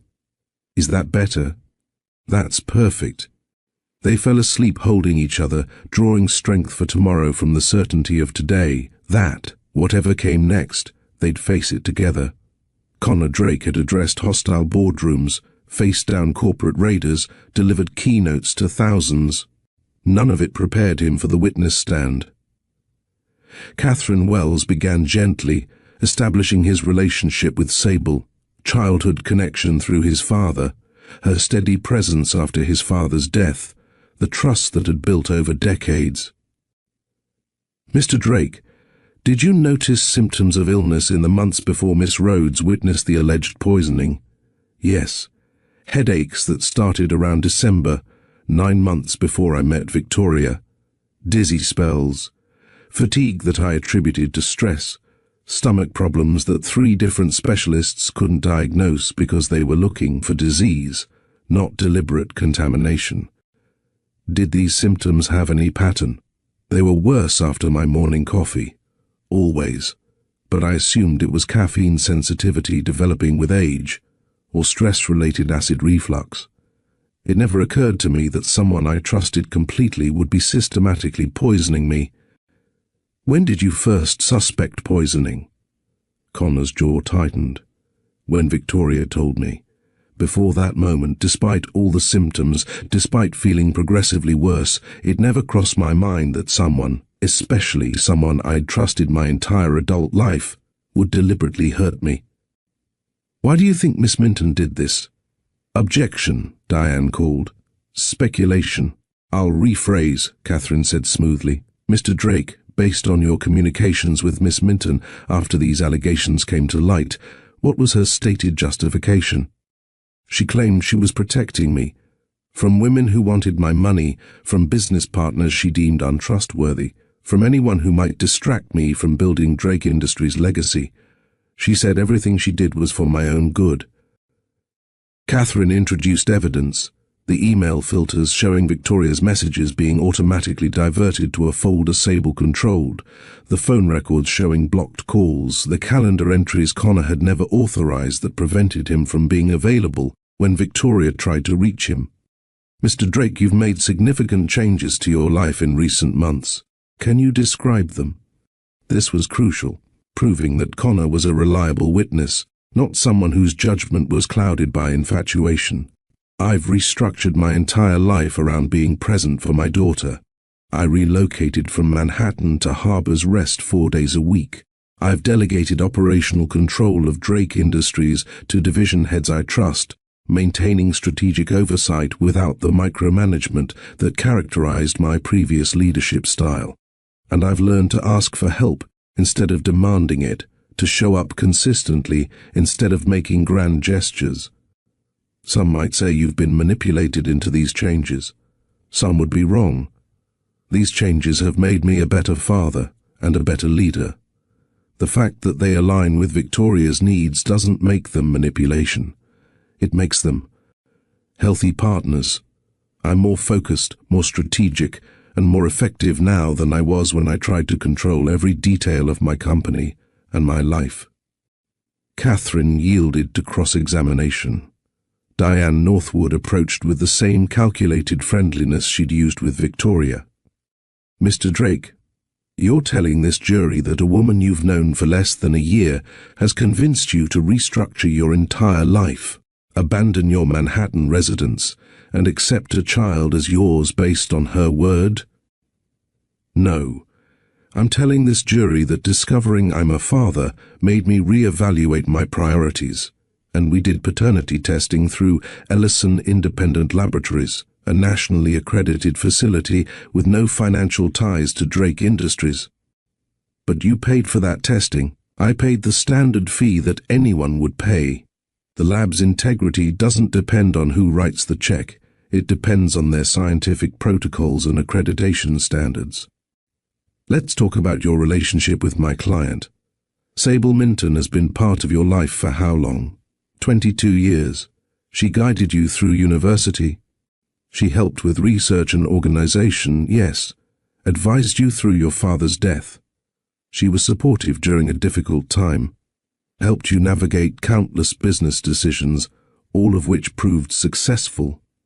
Many of which proved successful. Not all. And yet you're asking this jury to believe that this woman, who devoted over 2 decades to supporting you, suddenly decided to poison you. Why? Connor met Diane's eyes steadily.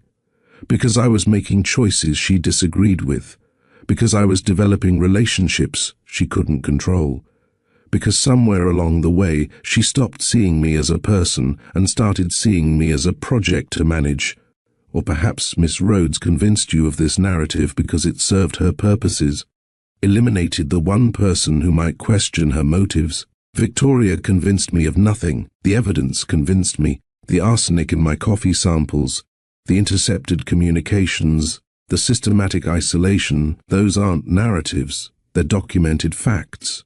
Facts that emerged after you began a relationship with a woman who needed funding for her projects. I funded Victoria's restoration work on merit, before I knew anything about alleged poisoning. The grant was awarded by a committee of 7 people, not by my personal decree. How generous of you. Objection. Catherine Wells stood. Counsel is testifying, not questioning. Sustained. Ms. Northwood, move on. Diane switched tactics. Mr. Drake, you're currently facing a hostile takeover attempt, correct? Objection, Catherine said immediately. Relevance. I'm establishing bias, Your Honor. Mr. Drake has significant financial incentive to maintain his current narrative. Judge Stevens considered. I'll allow it. But make your point quickly, counsel. Mr. Drake, you're fighting to maintain control of Drake Industries. Correct? I'm fighting a takeover attempt that undervalues the company and would hurt shareholders long term.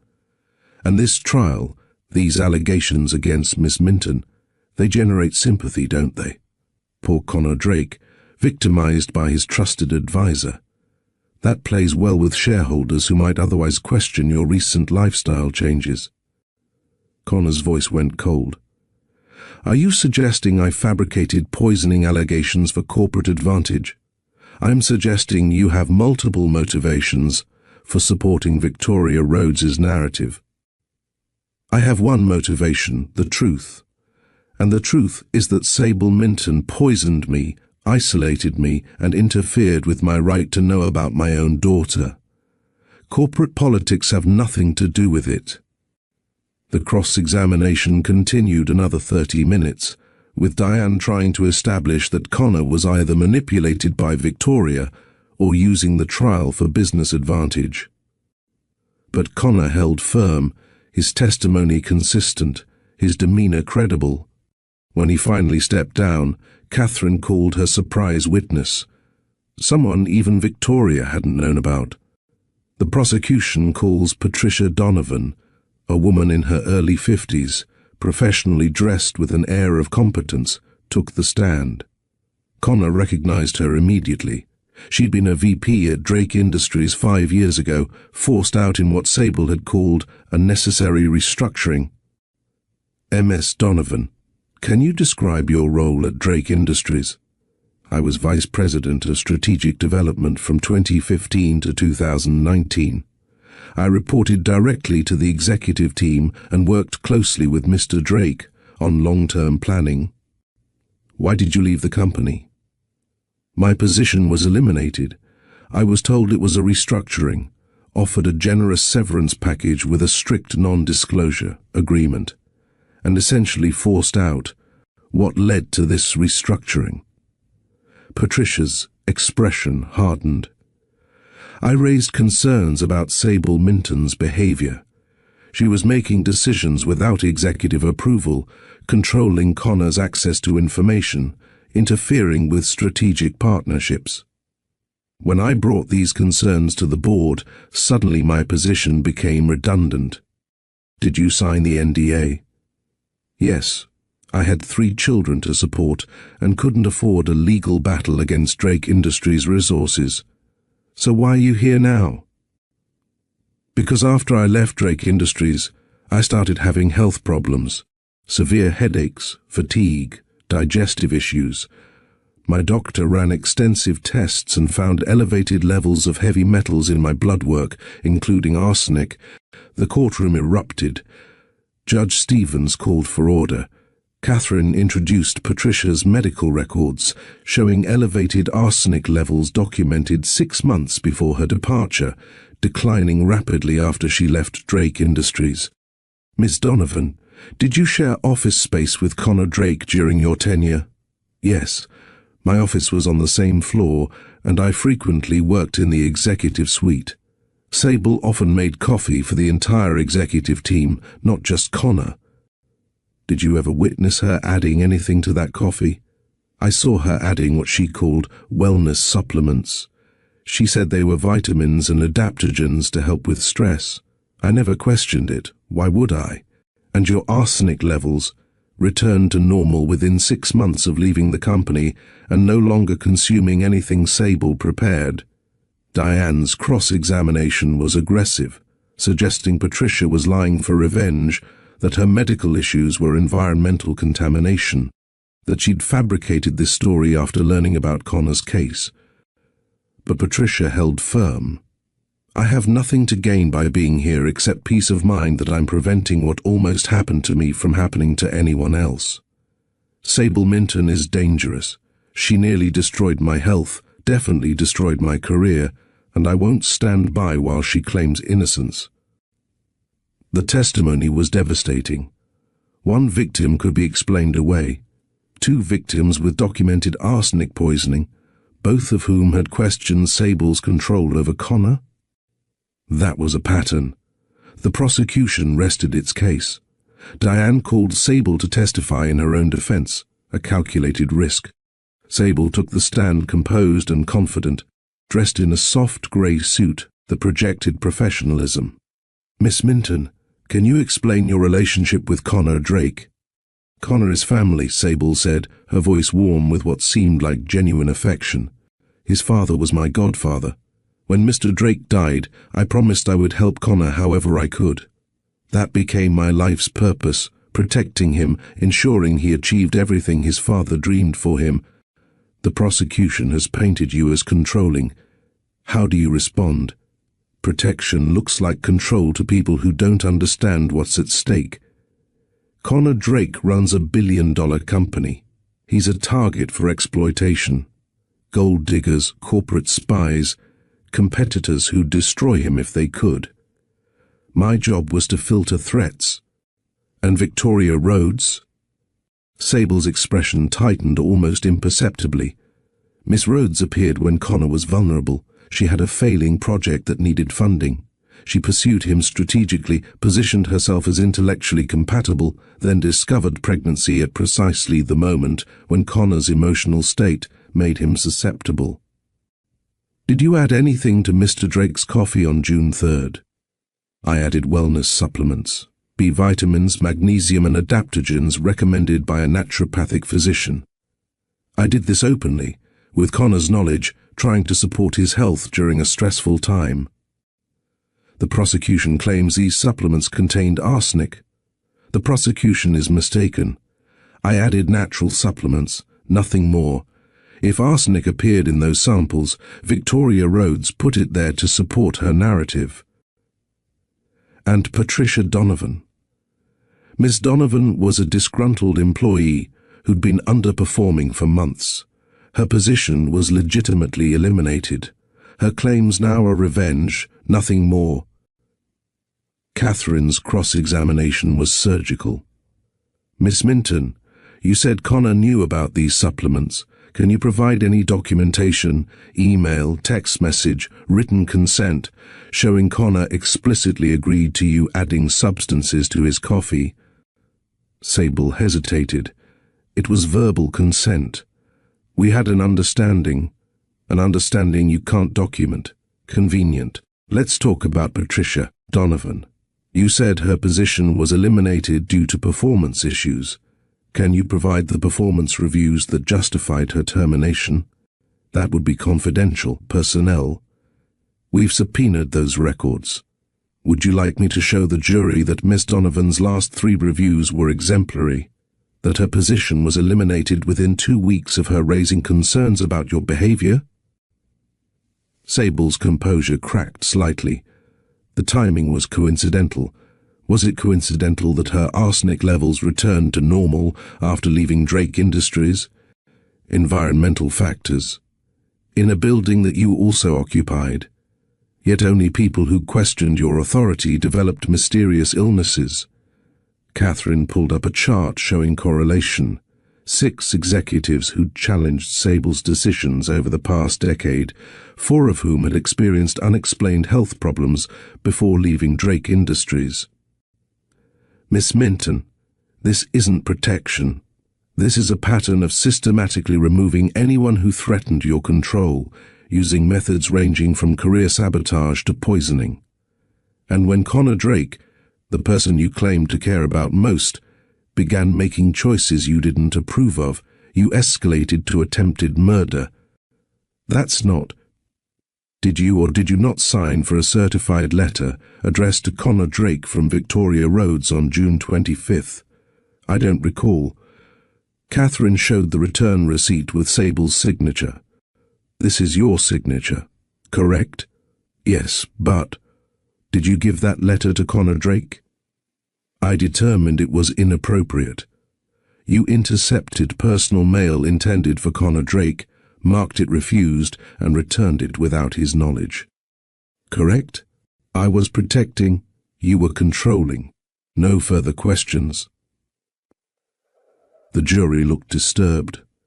Sable stepped down looking less composed than when she'd started.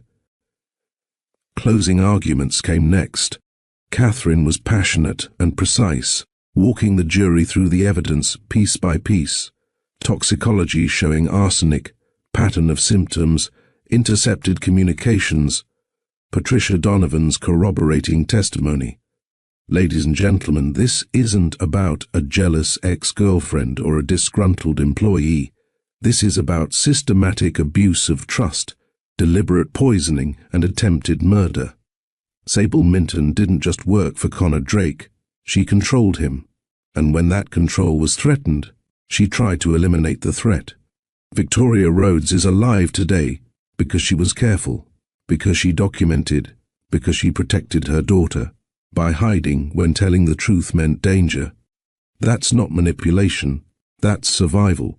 Diane's closing focused on reasonable doubt, the gap in chain of custody for the samples, Victoria's financial motives, the convenience of accusations against the one person who questioned Victoria's narrative.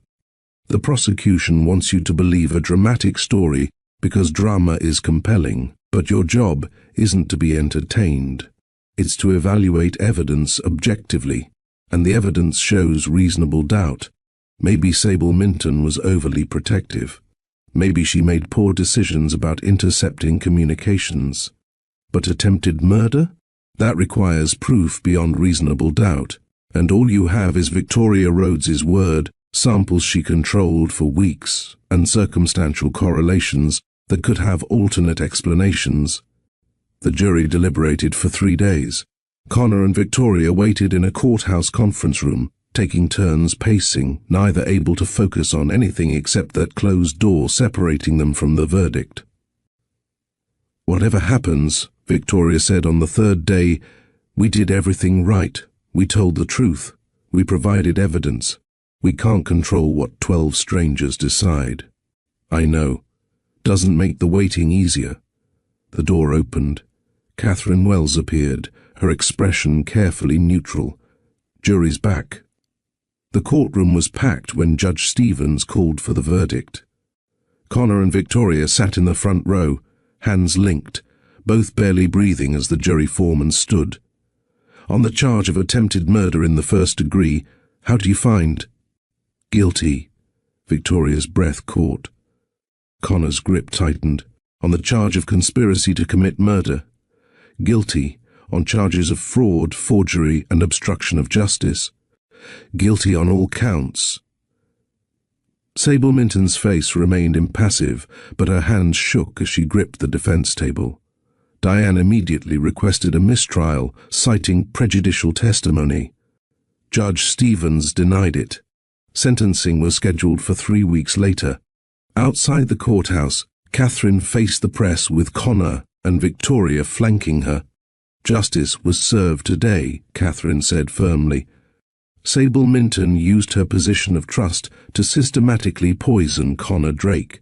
She isolated him from genuine relationships, intercepted critical communications, and endangered his life. Today's verdict confirms that no amount of claimed protection justifies attempted murder. A reporter shouted, "Mr. Drake, how do you feel?" Connor stepped forward. "I feel relieved, relief that the truth came out, relief that Victoria's bravery in testifying was recognized, and relief that my daughter will grow up knowing her mother's strength stopped someone dangerous." "Victoria, what do you want to say to other victims of manipulation?" Victoria squared her shoulders.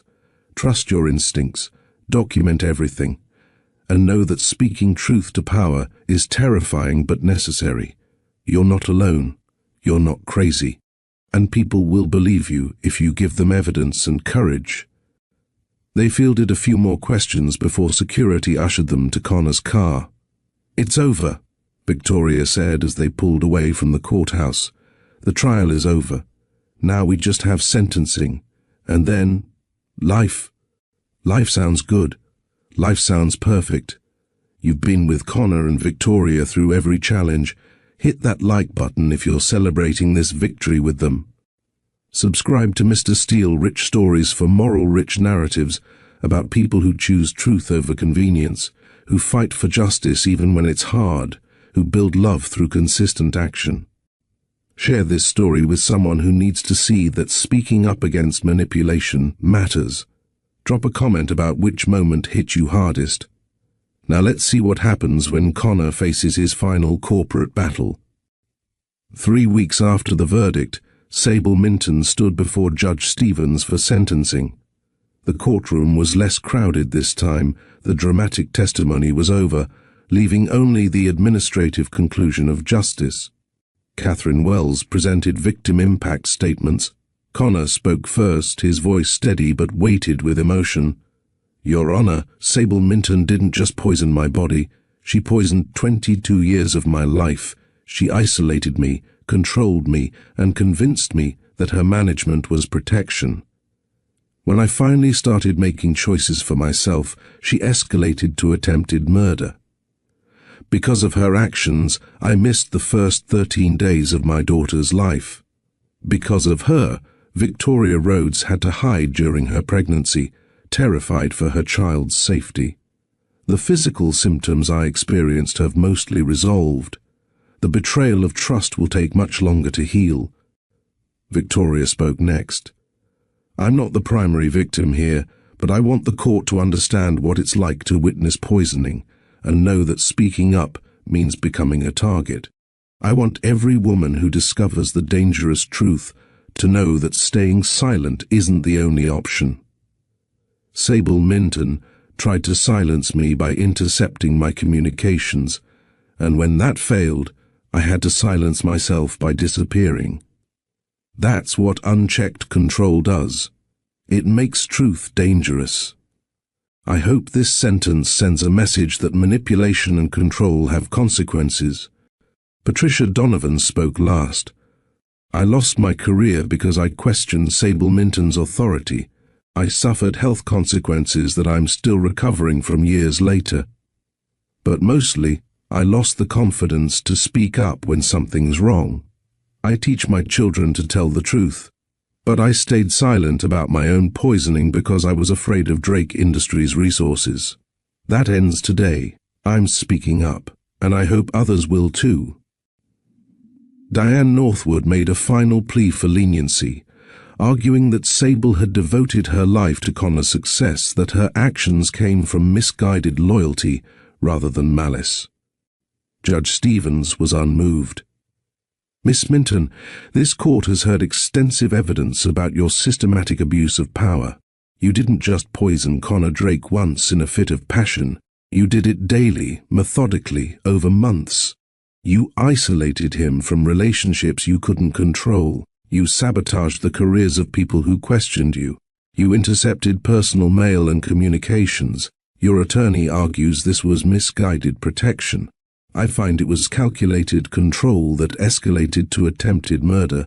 He sentenced her to 23 years in state prison, consecutive sentences for attempted murder, conspiracy, fraud, and obstruction.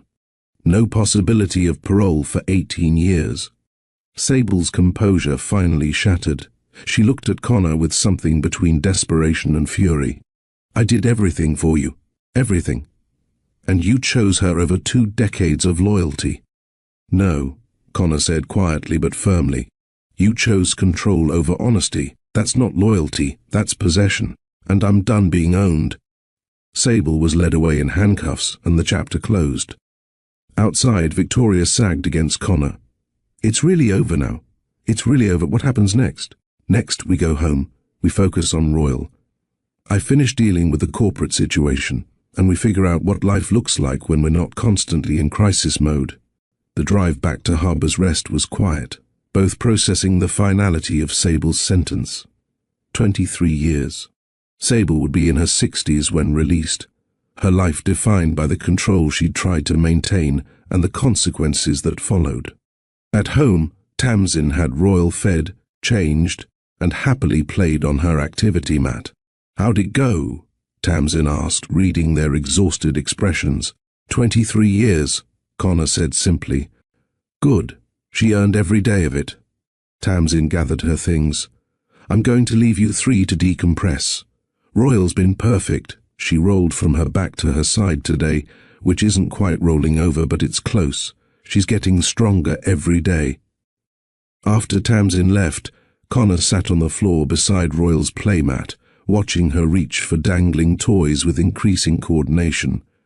At nearly 3 months old, she was becoming more alert, more responsive, more obviously her own person, rather than just a tiny bundle of needs. "Hey, beautiful girl," Connor murmured. "You're getting so big.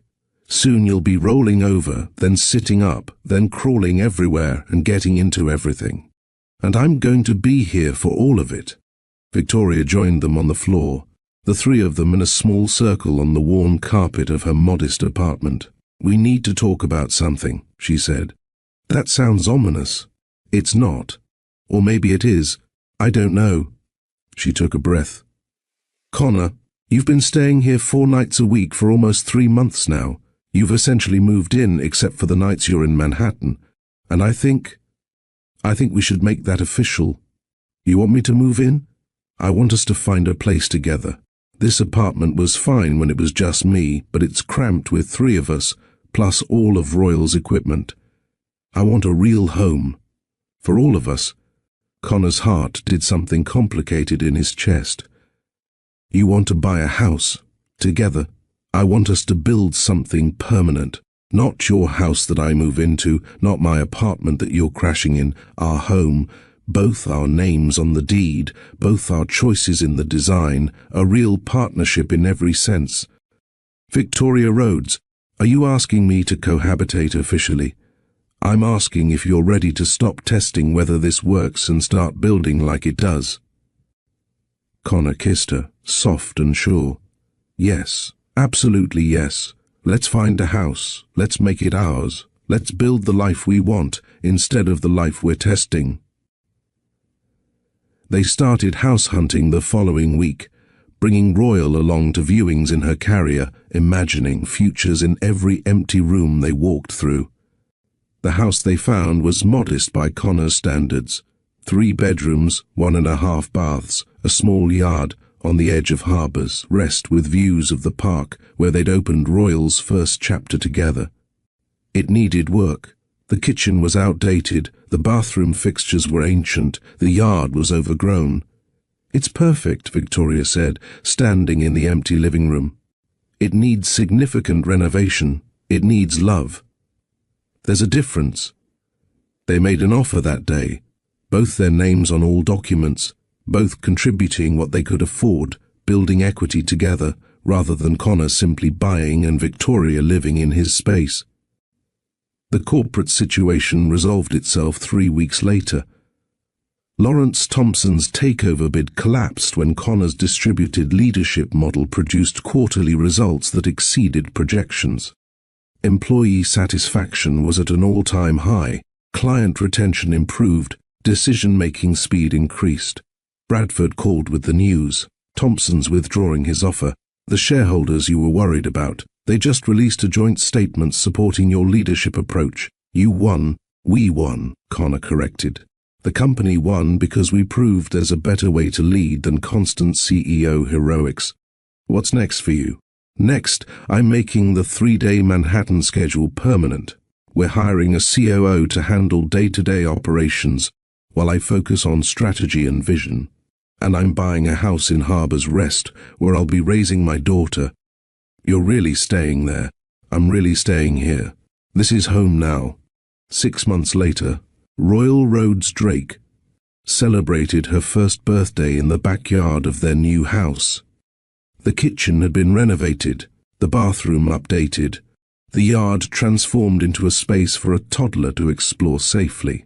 Half of Harbour's Rest attended, Myrtle with her famous casserole, Coral with lemon bars, Juniper with flowers from her shop, Tamsin with age-appropriate toys that would help Royal's development, Sheriff Delaney, Elias, the neighbours who'd watched this unconventional family form and had quietly supported them through every challenge. Several Drake Industries board members made the trip from Manhattan.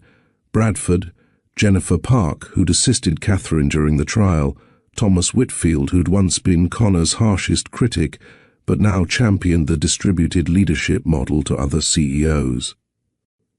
Royal sat in her high chair, face covered in cake, absolutely delighted with the mess she was making. Connor and Victoria stood on either side, taking 1,000 photos, both grinning like fools. "She's perfect," Connor said, wiping frosting from Royal's nose for the 3rd time. "She's a disaster," Victoria countered, laughing. "Look at her. She's got cake in her hair, on her clothes, somehow on her feet.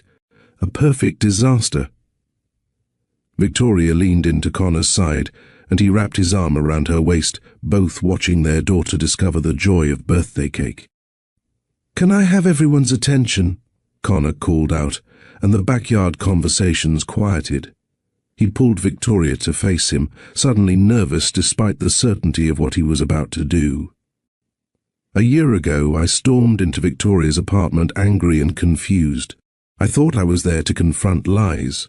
Instead, I discovered my daughter and started learning what it means to be worthy of the people you love." He reached into his pocket, pulling out a small velvet box. "I've been carrying this for 3 months, waiting for the right moment. And I realized the right moment isn't some manufactured perfect scenario. It's this. Surrounded by people who've watched us build something real, covered in birthday cake with our daughter between us making happy sounds." He opened the box to reveal a simple gold band with small diamonds, elegant but not ostentatious, chosen because Victoria had once mentioned she preferred understated jewelry. "Victoria Rhodes, will you marry me?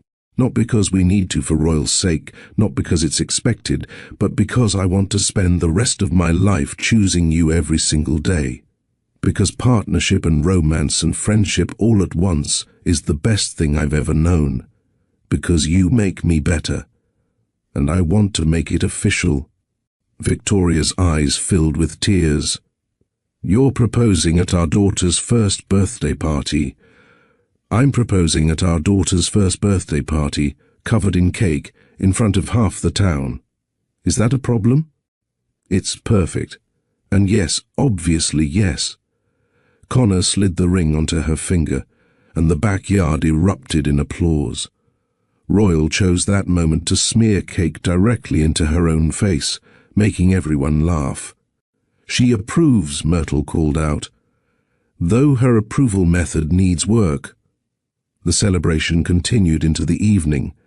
Children playing in the yard, adults sharing stories on the patio Connor had built himself with Bradford's surprisingly competent help. Royal being passed between admirers until she finally crashed to sleep in Connor's arms. Later, after guests had left, and Royal was in her crib upstairs in the nursery they'd painted together, Connor and Victoria sat on their back porch, watching the stars emerge over Harbour's Rest. "Mrs. Drake," Connor said, testing the sound of it. "I'm keeping Rhodes professionally," Victoria said, "but yes, Mrs. Victoria Rhodes Drake has a nice ring to it. When should we get married? No rush. We've already built a life. The wedding is just paperwork and a party, so we're engaged indefinitely. We're engaged until we feel like planning a wedding. Maybe next spring, maybe next fall, maybe next year.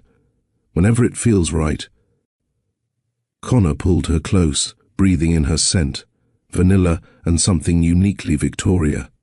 I love you too, even when you propose at inappropriate times covered in cake, especially then." They sat in comfortable silence, hands linked, future stretching ahead of them no longer as a test, but as a certainty. They'd survived attempted murder, a trial, corporate warfare, and the chaos of new parenthood. They'd built something real through consistent choice and daily effort. "Connor? Yeah? Thank you. For what? For storming into my apartment that day. For seeing Royal and letting everything change. For choosing to be worthy instead of expecting to be enough. For building this with me. Thank you for demanding I earn you. For not settling for easy when you deserved better, for being brave enough to walk away and strong enough to let me come back. We're quite the team. The best team." Inside, Royal made small sounds through the baby monitor. Not distress, just the normal sleep noises that they'd learned to distinguish from actual needs. Both parents tensed automatically, ready to respond, then relaxed when she settled back into peaceful sleep. "She's okay," Victoria said. "She's perfect." "We're okay too. We're perfect. Don't get cocky. We still have terrible twos ahead of us. Teenage years, college anxiety, all of it. Bring it on. We'll handle it together. Promise? Promise. Every day, every challenge, every moment, together." They stayed outside until the temperature dropped, then went inside to their home. Not Connor's mansion or Victoria's modest apartment, but their house, built through compromise and choice and the daily decision to be partners in every sense. In the master bedroom, Connor watched Victoria move through her nighttime routine with the familiarity of months of shared space. She caught him watching and smiled. "What?" "Just thinking about how different my life is now. A year ago, I was alone in a Manhattan penthouse, being poisoned by someone I trusted, missing connections I didn't know I needed. Now I'm here, in Harbour's Rest, with you and Royal, and I've never been happier. No regrets. Not a single one. You. Only that I waited 13 days to tell you about Royal. But even that, it led us here. So maybe no regrets after all. Just choices and consequences, and choosing better every day." "And choosing better every day," Connor agreed. They fell asleep tangled together, the baby monitor on the nightstand, the sounds of Harbour's Rest drifting through open windows, someone's dog barking, distant laughter, the ordinary sounds of life being lived. In the morning, Royal would wake them too early. There would be bottles to prepare, diapers to change, breakfast to make while juggling a fussy baby. Connor would video conference with Bradford about quarterly projections while wearing spit-up on his shoulder. Victoria would work on her restoration proposals while Royal napped. They'd have lunch at the Harbour's Rest diner where Coral would inevitably bring extra lemon bars for the baby to grow into. It would be ordinary, unglamorous, perfect, because this daily choice to show up, to be present, to build something real through consistent action rather than grand gestures. This was the life Connor Drake had never known he wanted until Victoria Rhodes demanded he earn it. And every single day he chose it again. Every single day they both chose it, together. Connor Drake sat cross-legged on the floor of the living room, surrounded by 3 children. Royal, now 5, and fiercely independent with opinions about everything. Mason, 3 years old, with Connor's analytical mind and Victoria's stubbornness, and baby Lydia, 6 months old and already showing signs of ruling the entire household. "Daddy, tell us the story," Royal demanded, as she did every few weeks. "Which story, Princess? The one about how you and Mama fell in love. The real version, not the boring one." Connor looked up to find Victoria in the doorway, pregnant with their 4th child, hand resting on the gentle swell of her belly, smiling at the chaos. "Well," he began, settling Mason more comfortably in his lap, while Lydia gnawed on a teething ring beside him. "Once upon a time, there was a man who thought he had everything but actually had nothing that mattered. He lived in a tall tower, worked too much, and trusted the wrong person. Then one day he met a woman who changed everything. He told them the age-appropriate version, how Mama was smart and brave, how Daddy had to learn to be worthy, how discovering Royal had changed his entire life, how sometimes the best things come from the hardest challenges. "And then you got married and lived happily ever after?" Mason asked, even though he'd heard this story dozens of times. "Not exactly," Victoria said, joining them on the floor despite her pregnancy making it awkward. "Happily ever after isn't a destination where everything's perfect forever. It's a practice. It's choosing each other when it's hard. It shows up even when you're tired. It's building a life together, one day at a time." "That sounds boring," Royal declared. Connor and Victoria exchanged a look, the kind of wordless communication that came from 5 years of partnership, from weathering every challenge together, from choosing each other through ordinary days and extraordinary ones. "Maybe it is boring from the outside," Connor said. But from the inside, it's everything. Royal lost interest, wandering off to play with the elaborate castle Connor had built with her the previous weekend.